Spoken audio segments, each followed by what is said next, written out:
Hello friends, welcome back to my channel. तो आज के इस वीडियो में मैं आपको एक्सप्लेन करने वाली हूँ 2018 में आई सीरीज गंदी बात सीजन 1। तो चलिए विदाउट वेस्टिंग टाइम सीरीज का एक्सप्लेनेशन स्टार्ट करते हैं। इस सीरीज में 4 स्टोरीज हैं, तो चलिए पहली स्टोरी स्टार्ट करते हैं। स्टोरी स्टार्ट होती है एक मैरिड कपल से, जहाँ पर हस्बैंड का नाम है नामवर और वाइफ का नाम है गुंजा, और उनकी मैरिड लाइफ काफ़ी अच्छी चल रही थी। अब उनके पड़ोस में दूधना नाम का एक लड़का रहता है, जिसकी नज़र हमेशा गुंजा पर रहती थी। अब दूधना की बात करें तो दूधना की गर्लफ्रेंड का नाम रूपा है, लेकिन दूधना काफी ठरकी था और हमेशा दूसरी औरतों पर नजर रखता था। एक दिन दूधना की शॉप पर गुंजा आती है तो दूधना उसे छेड़ने लगता है। ये देखकर गुंजा को काफी गुस्सा आता है और वो उसे थप्पड़ मार देती है, लेकिन फिर भी दूधना उसका पीछा नहीं छोड़ता। वो दूसरे दिन फिर से गुंजा के घर आता है और उसके साथ फ्लर्ट करने लगता है। गुंजा उसे रिक्वेस्ट कर रही थी कि वो यहाँ से चला जाए, क्योंकि अगर उसके हस्बैंड ने देख लिया तो वो उसका बहुत बुरा हाल करेगा। लेकिन दूधना वहाँ से नहीं चाहता। तभी वहाँ पर नामवर आता है और दूधना को वार्न करता है कि अगर आइंदा वो यहाँ पर आ गया तो वो उसे मार देगा। जिसके बाद दूधना वहाँ से चला जाता है, लेकिन शाम को वो फिर से गुंजा के घर आता है तो देखता है कि गुंजा अकेली सो रही थी। तो वही नामवर अपने आप को चाबुक से मार रहा था। अब ये देखकर दूधना काफी शॉक था कि नामवर खुद को क्यों मार रहा था। अब दूधना ये सारी बातें अपने फ्रेंड अलमारी को बताता है, तो अलमारी का कहना था कि शायद नामवर बस नाम का ही पहलवान होगा। जिसके बाद वो लोग एक बाबा के पास जाते हैं। तभी वहाँ पर नामवर आता है। नामवर अपने लिए ताकत बढ़ाने की दवाई लेने आया था, और ये देखकर वो समझ जाता है कि नामवर अपनी वाइफ को खुश नहीं रख पाता। अब अगले दिन दूधना जब नामवर बाहर जाता है तो फिर से उसके घर में घुस जाता है, जहाँ पर हम गुंजा को देखते हैं जो नहा रही थी। दूधना गुंजा को छुप कर देख रहा था कि तभी वहाँ पर नामवर आता है और गुंजा को बताता है कि बाहर का दरवाजा खुला था, यानी कोई घर में घुसा है। जिसके बाद नामवर घर की तलाशी लेता है, लेकिन घर में उसे कोई भी नहीं मिलता। वो घर के बाहर देखने जाता है। तभी वहाँ पर हम दूधना को देखते हैं जो पानी में छुप गया था। तभी वहाँ पर गुंजा आती है और दूधना से कहती है कि वो फौरन यहाँ से चला जाए। अब ये देखकर दूधना काफी शॉक था कि गुंजा को पता था कि वो यहाँ पर छुपा है, फिर भी उसने अपने हस्बैंड को नहीं बताया। जिससे वो समझ जाता है कि गुंजा भी दूधना में इंटरेस्टेड है। वो दोनों रोमांस करते हैं और उनका रिलेशन शुरू हो जाता है। अब दूधना काफी टाइम गुंजा के साथ ही बिताया करता था, और इसकी वजह से ये खबर गांव में भी फैल गई थी। जब ये बात रूपा को पता चलती है तो वो दूधना पर काफी गुस्सा करती है, लेकिन दूधना रूपा की बात नहीं सुनता और उसके साथ ब्रेकअप कर लेता है। अब इससे रूपा का दिल टूट गया था, इसलिए रूपा नामवर को गुंजा के अफेयर के बारे में बता देती है। जिसके बाद नामवर तुरंत घर आता है तो गुंजा और दूधना दोनों साथ थे। दोनों को साथ देखकर नामवर काफी गुस्सा हो जाता है और दूधना को मारने की कोशिश करता है, लेकिन गुंजा के रिक्वेस्ट करने पर वो रुक जाता है। अब नामवर उन दोनों को कहता है कि वो दोनों उसके सामने रोमांस करें।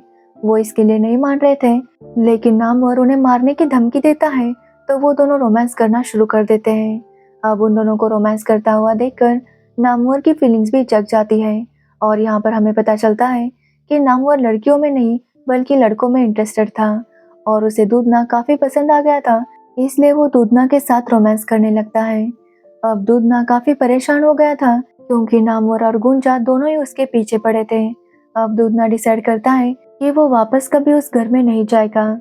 तो वही नामवर और गुंजा को बार बार दूधना की याद आ रही थी, क्योंकि वो दोनों ही उसके साथ ही रोमांस करना चाहते थे। तो वही दूधना फैसला करता है कि वो रूपा के साथ शादी करेगा। वो रूपा से माफी मांगता है और उसे शादी के लिए प्रपोज करता है, और रूपा भी उसे हाँ कहती है। तो वही गुंजा बार बार उसे कॉल कर रही थी, लेकिन दूधना उसका कॉल आंसर नहीं कर रहा था, जिसकी वजह से वो दोनों काफी परेशान हो गए थे, और वो दोनों फिर से दूधना को बुलाने चले जाते हैं। लेकिन दूधना उन्हें मना करता है और कहता है कि वो रूपा से शादी करने वाला है। जिसके बाद हम गुंजा को देखते हैं जो रूपा को कॉल करती है और उसे मिलने के लिए बुलाती है। जब रूपा वहां पर आती है तो वो और उसका हस्बैंड मिलकर रूपा को मार देते हैं। जिसके बाद वो दूधना को अपने घर लेकर आते हैं और उसे वहीं पर बंदी बनाकर रखते हैं, ताकि वो दोनों ही उसके साथ रोमांस कर सके। और इसी के साथ ये स्टोरी एंड हो जाती है। दूसरी स्टोरी स्टार्ट होती है प्रदीप नाम के लड़के से, जिसका एक जनरल स्टोर था। अब प्रदीप अपनी दुकान पर सामान ला रहा था। तभी वहां पर उसके पापा राजेंद्र आते हैं। उनकी बातों से पता चलता है कि उनके आपस में ज़्यादा नहीं बनती। अब प्रदीप ने अपने लिए एक पार्सल मंगवाया था जिसे वो राजेंद्र को नहीं दिखा था। अब ये देखकर राजेंद्र को जानना था कि आखिर उस पार्सल में है क्या। इसलिए वो जाकर लैपटॉप चेक करने लगता है ताकि उसे पता चले कि कौन सा पार्सल आया था। लेकिन राजेंद्र को ठीक से लैपटॉप यूज करना नहीं आता था, इसलिए वो उनके दुकान में काम करने वाले काजू की मदद लेता है ताकि वो माई ऑर्डर्स में जाकर ऑर्डर्स चेक कर सके। अब काजू उन्हें सिखा देता है, जिसके बाद राजेंद्र देखता है कि उसके बेटे ने एक ड्रेस मंगवाया था। एक्चुअली प्रदीप को अपनी वाइफ कजरी के साथ रोल प्ले करना काफी अच्छा लगता था, इसलिए वो उनके लिए अलग अलग कॉस्ट्यूम्स ऑर्डर करता। अब राजेंद्र जाकर छुप कर उन्हें देखता है, जिसके बाद वो ठान लेता है कि वो भी अपनी वाइफ के साथ यही सब करेगा। अब अगले दिन जब प्रदीप का पार्सल आता है तो राजेंद्र उस पार्सल को चुरा लेता है और अपनी वाइफ को वो ड्रेस पहना कर उसके साथ जबरदस्ती करने की कोशिश करता है। लेकिन ये देखकर उसकी वाइफ को गुस्सा आता है और वो उसे थप्पड़ मार देती है। अब राजेंद्र काफी परेशान हो गया था क्योंकि वो बहुत कुछ करना चाहता था, लेकिन उसकी वाइफ करने नहीं दे रही थी। तो वही कजरी भी ऑब्जर्व कर रही थी कि आजकल उसकी सास काफी परेशान रहने लगी है। उनके बॉडी पर कई सारे मार्क्स थे और ये देखकर कजरी प्रदीप को सब कुछ बता देती है। जब प्रदीप को पता चलता है कि उसके पापा ने उसके पार्सल चुराए थे तो वो अपने पापा पर काफी गुस्सा होता है। तभी राजेंद्र के चेस्ट में पेन होने लगता है, इसलिए डॉक्टर को बुलाते हैं। डॉक्टर बताता है कि राजेंद्र उस टाइप की दवाई खाता है जिसकी वजह से उसका बीपी बढ़ गया है और फिर से अगर राजेंद्र ने वैसी दवाई ली तो उसे नुकसान होगा। अब प्रदीप काफी तंग आ गया था क्योंकि उसके पापा इस उम्र में ये सब कर रहे थे। तो वही राजेंद्र अभी भी अपनी वाइफ के साथ रोमांस करना चाहता था, लेकिन जब उसकी वाइफ मना करती है तो राजेंद्र अपने बहू के पीछे पड़ जाता है। अब कजरी ये बात प्रदीप और अपनी सास को बताती है और प्रदीप काफी गुस्सा हो जाता है। वो फैसला करता है कि वो अब उनके साथ इस घर में नहीं रहेगा, इसलिए प्रदीप कजरी को लेकर उस घर से चला जाता है। राजेंद्र की वाइफ काफी रिक्वेस्ट कर रही थी उसे कि वो प्रदीप को रोक ले, लेकिन राजेंद्र उन्हें नहीं रोकता। जिसके बाद राजेंद्र काजू को कुछ पैसे देता है और उसका एक काम करने के लिए कहता है। जिसके बाद काजू प्रदीप के घर जाता है और उसे बताता है कि राजेंद्र की तबीयत काफी खराब हो चुकी है। अब ये सुनने पर प्रदीप काजू के साथ चला आता है। वो जब एक जगह पर आता है तभी राजेंद्र उसके ऊपर हमला करता है और उसे मार देता है। जिसके बाद वो काजू से कहता है कि वो प्रदीप की बॉडी को जला दे। अब ये सब देखकर काजू भी काफी शॉक था। जिसके बाद राजेंद्र कजरी को पकड़कर अपने घर लाता है और वो उसके साथ जबरदस्ती करने वाला था। तभी वहां पर उसकी वाइफ आती है जो उसके लिए दूध लेकर आई थी। अब ये देखकर कजरी काफी शॉक थी कि उसकी सासू माँ भी राजेंद्र का साथ दे रही थी। वो काफी चिल्लाने लगती है, लेकिन वो दोनों ही उसकी बात नहीं सुनते। अब राजेंद्र जैसे दूध पीता है और कजरी के पास आने लगता है, वो वहीं पर गिर जाता है। एक्चुअली उसकी सास ने दूध में कुछ मिला दिया था, जिसकी वजह से राजेंद्र की मौत हो गई थी। जिसके बाद जब पुलिस वहां पर आती है तो डॉक्टर बताता है कि राजेंद्र को उस टाइप की दवाई खाने की आदत थी और उसी दवाई के ओवरडोज की वजह से राजेंद्र की मौत हो गई। और इसी के साथ ये स्टोरी एंड हो जाती है। तीसरी स्टोरी स्टार्ट होती है चकोर नाम की लेडी से, जो अपने ससुराल वालों के साथ एक गांव में रहती है। चकोर की शादी को 2 साल हो गए, लेकिन उसने अपने पति के साथ बस 10 दिन ही बिताए थे। जिसके बाद उसका हस्बैंड काम के सिलसिले में शहर चला गया। वो हर महीना उनके लिए मनी ऑर्डर भेजता है, लेकिन चकोर से मिलने नहीं आता। चकोर के ससुर भी उसे आने से मना करते हैं क्योंकि उनके लिए पैसे बहुत इंपॉर्टेंट थे। अब उनके घर में चकोर का देवर जीवा भी रहता है, जिसकी चकोर के ऊपर बुरी नजर थी और वो हमेशा उसके साथ बदतमीजी करता। चकोर ये बात कॉल करके अपने हस्बैंड को बताती है, लेकिन उसका हस्बैंड उसकी बात नहीं सुनता। जिसके बाद चकोर गांव की औरतों के साथ बातें कर रही थी, जहां पर सभी औरतों का एक ही दुख था कि उनके हस्बैंड शहर चले गए थे और यहाँ पर औरतें अकेली पड़ गई थी। उनका काम बस यही था कि वो अपने पति के घर वालों का ख्याल रखें। इसलिए औरतें काफी परेशान थी क्योंकि उनके हस्बैंड को उनकी जरा भी फिक्र नहीं थी। अब उन्हीं औरतों में से एक इमली भी थी, जिसका हस्बैंड उसे हमेशा ताने देता था कि वो बहुत मोटी है और वो उसके लिए कुछ फील नहीं करता। जिसके बाद हम धानी नाम की औरत को देखते हैं, जो एक धोबन थी।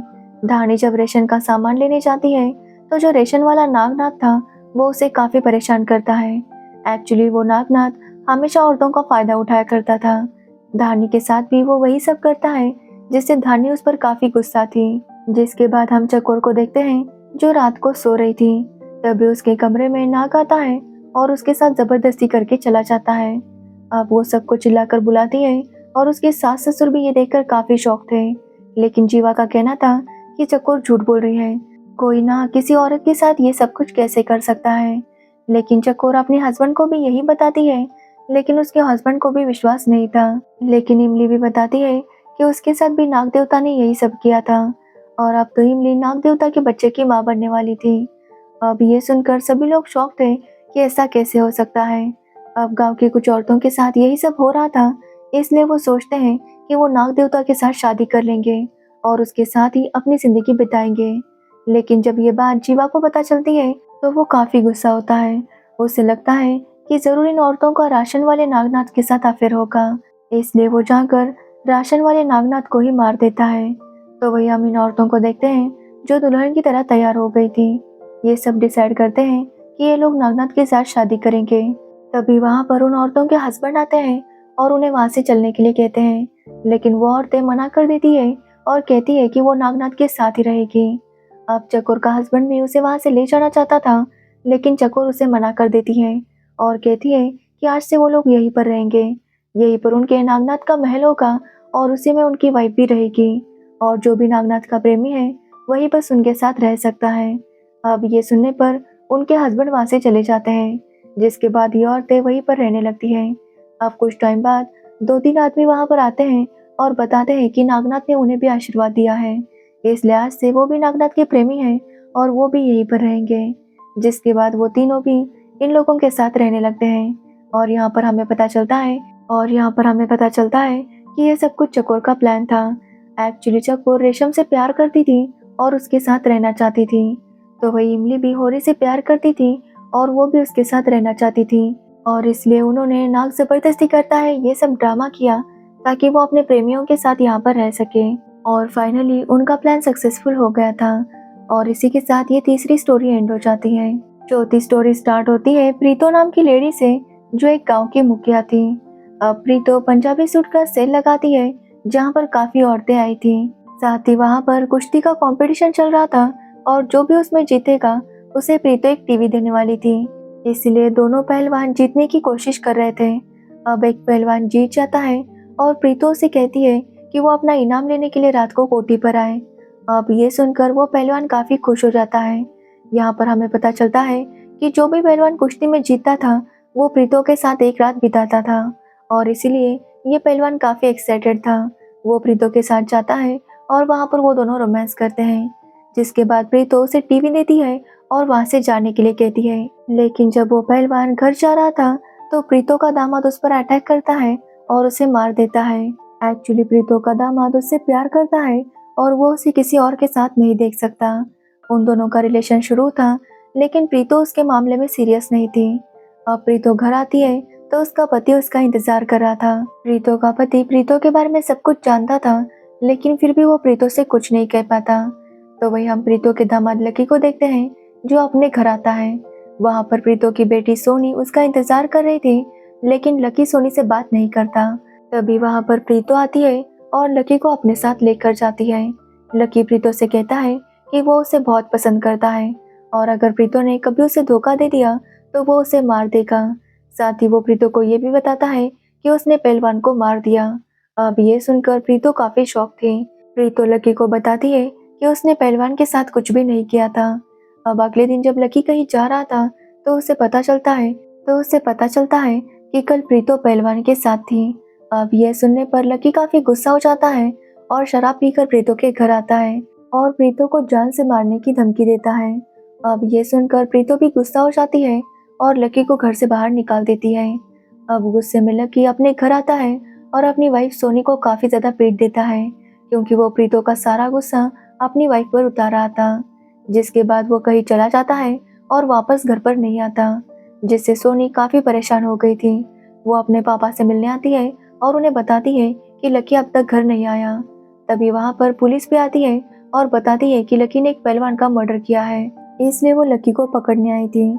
लेकिन प्रीतो बताती है कि लकी अब तक भाग चुका होगा, इसलिए पुलिस वालों को जल्दी से लकी को पकड़ना होगा।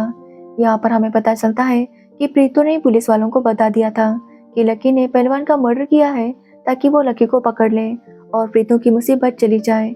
जब पुलिस वहां से जाती है तो प्रीतो देखती है कि घर के बाहर 2 लड़के उसे ही देख रहे थे और प्रीतो उनमें से एक लड़के को कोठी पर बुलाती है ताकि वो उसका मसाज कर सके। लेकिन वो लड़का अपने कुछ दोस्तों को भी लेकर आता है और प्रीतो का वीडियो बनाने लगता है। तभी वहाँ पर प्रीतो की बेटी भी आती है जो प्रीतो को ख़त्म करना चाहती थी, क्योंकि वो इस बात को बर्दाश्त नहीं कर पाती कि उसकी माँ ने उसका घर तोड़ा है। तभी वहाँ पर प्रीतो को मारने के लिए लक्की भी आता है। तभी लाइट ऑफ हो जाती है और प्रीतो की मौत हो जाती है। अब पुलिस वाले लक्की और उन बाकी लड़कों को अरेस्ट कर लेते हैं, क्योंकि उन्हें यकीन था कि उन्होंने ही प्रीतो को मारा है। जिसके बाद हम प्रीतो के हस्बैंड और सोनी को देखते हैं। एक्चुअली प्रीतो को मारने वाला कोई और नहीं बल्कि प्रीतो का हस्बैंड था। प्रीतो के हस्बैंड को पता चल गया था कि प्रीतो का उसके दामाद के साथ अफेयर है। वो काफ़ी गुस्सा हो गया था, क्योंकि एक माँ अपनी बेटी के साथ ये सब कुछ कैसे कर सकती है। इसलिए उसने प्रीतो को मार दिया और इसी के साथ ये चौथी स्टोरी एंड हो जाती है। तो ये थी गंदी बात सीजन 1 सीरीज की स्टोरी। अगर आपको सीरीज की स्टोरी और मेरा एक्सप्लेनेशन पसंद आया हो तो वीडियो को लाइक कमेंट शेयर जरूर करना और मेरे चैनल को सब्सक्राइब करना बिल्कुल मत भूलना। Thanks for watching the video.